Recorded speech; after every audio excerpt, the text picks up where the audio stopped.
kepala kau boleh masuk. Akak besar betul. Besar betul akak. Besar. Dia bukan beg lembek-lembek tau.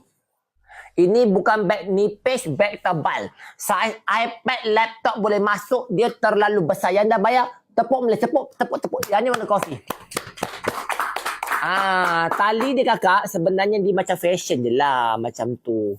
Dia boleh macam tu. Kalau akak tukar tali berjuil macam tu, biar je lah. Tapi kalau saya kakak, memang dia punya passion macam ni kakak. Passion dia macam ikat-ikat manja kakak. Macam ala-ala.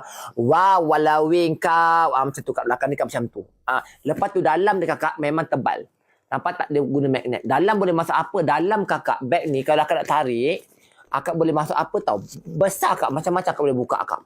Dalam ni akak tengok taruh apa. Kalau contoh akak nak buka akak boleh luaskan. Tali ni akak boleh tarik talinya macam ni. Macam ni nak tarikkan. Boleh besarkan. Nampak tak? Beg ni boleh jadi besar. Boleh jadi besar, boleh jadi kecil. And then yang the best part, tali ni memang saya buat jenis tebal supaya tak senang putus. Lepas tu akak tengok betul-betul. Boleh masuk telekung. Ni telekung tau. Boleh masuk telekung. Boleh masuk apa namanya iPad. Boleh masuk dompet. Boleh masuk semua. Nampak?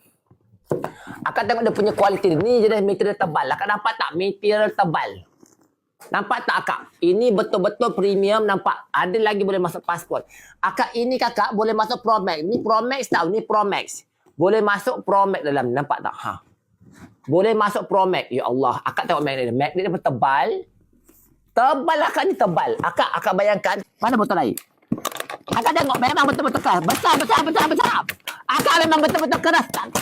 Nampak. Besar betul. Akak bayangkan, terlalu besar. Duit kau yang tak besar lagi. Warna apa yang kita ada? Akak tolong beli kat harga betul-betul memanggil-manggil. Kita ada macam-macam warna. Tunjuk kat mana warnanya Baim? Kita ada warna hitam. Kita ada warna kakis. Kita ada warna... Apa yang kita ada? Kita ada warna hitam. Kopi. Yang kita ada adalah duit kau je yang tak ada. Betul. Kau je yang sangka. Kau tengok-tengok kita ramai-ramai. Kau suruh beli.